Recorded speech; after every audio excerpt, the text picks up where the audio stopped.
Hi, this is Majinoni, and here's a couple reviews for you. We have Mark Millar's Superior issue number 7 and Uncanny X-Force number 20. Okay, I'll do this X-Force one first. Now, I really enjoyed the Dark Angel Apocalypse storyline. It was probably one of the best reads that I've read in a long time, and it really got me excited about the X universe again. So what we have is a slight change of direction, but a continuation of the story.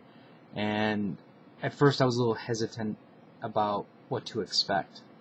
Now, what's going on here is Phantom X was kidnapped by Captain Britain and his goons, and basically he's sent to the Omni-World place so this way he can pay for his crimes. Now, while that's going on, Captain Britain took Psylocke, and he's like, I know what you did, and that's a horrible thing, and Betty's like, I know what you did, and why aren't you're not helping anymore, so you have nothing to say. But apparently what's going on is there's a huge war that's brewing, and Captain Britain is basically, I guess you can say he's the last stronghold to prevent whatever the invader is to get into the Omni-World tower and basically go into any reality that he wants to. So there's a lot of battling that's going on every single day. You get reintroduced to Jamie, and apparently he's reformed now. And what they're basically doing is, to Betty, is saying, look, I'm giving you your old life back if you want it. And when I read this part, I'm really torn.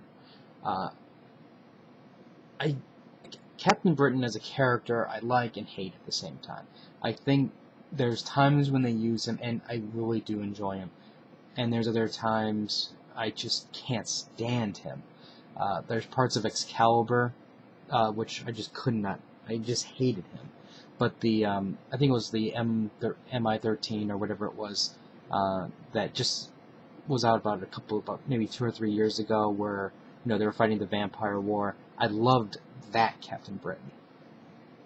So when I see this Captain Britain, I'm trying to decide, do I like him or do I not?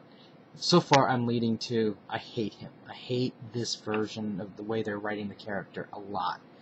And when I see Betty getting the option to stay as sexy ninja babe with a big sword that cleaves things, or Captain Britain, which basically looks like a reject version, a female version of the character that I hate, I'm kind of upset about this. As you can imagine,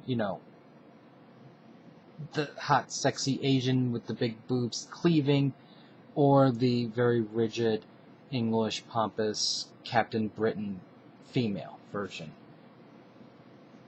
Maybe some people might like that version, but I want my version that doesn't make sense in the Marvel Universe because of the fact of how she went from European to Asian, which shouldn't have happened. So, I like the direction they went originally. Anyways, so Wolverine and his crew basically have to go save Phantom X. I really do like this version of Nightcrawler. He doesn't like being called Elf, and he's a little bit more vicious. There's a part here where he explains to Wolverine the best way to take care of a villain is, you have to all villains need their head, so he teleports the head off. I kind of appreciate that. And, but anyways, we go back to this Omni-World where we have the trial of Phantom X. Now, this trial is not a true trial.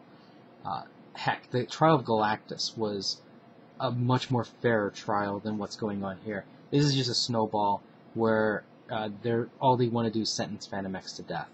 And what they did was they used Psylocke's memory of what happened against Phantom X. So right now, I'm really torn with it.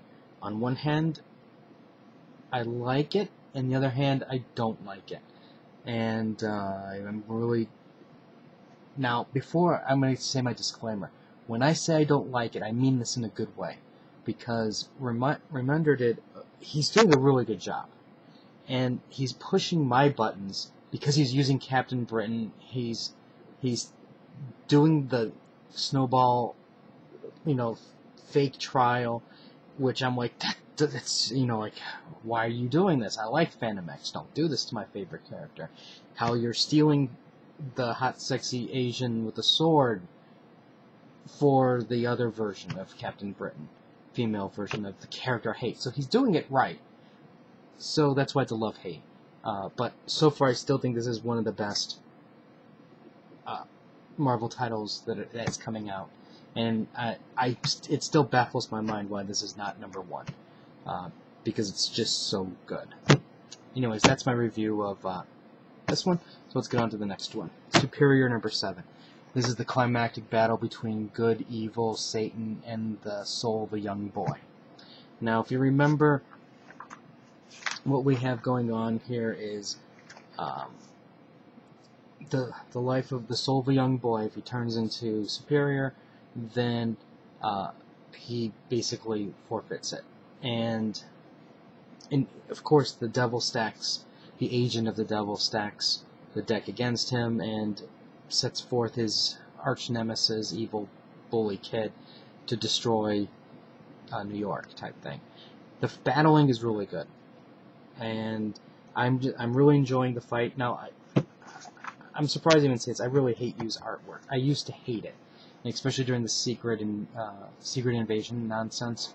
But either I'm grown used to it or he's matured, because I'm really there's lots of panels I'm really liking. I'm liking some of the stuff he's doing, especially like this panel here. I love this. I wish this was 2 pages. That's my complaint about this. We need one. I'm trying not to spoil it, but basically what we need is we don't need this page. We need this bigger. There's other points of interest, but I'm trying not to spoil the ending, because the ending, I thought, really made this book a home run. This series was... I hated it because it's slow, but this really was a really, really good story, and the ending caught me by surprise.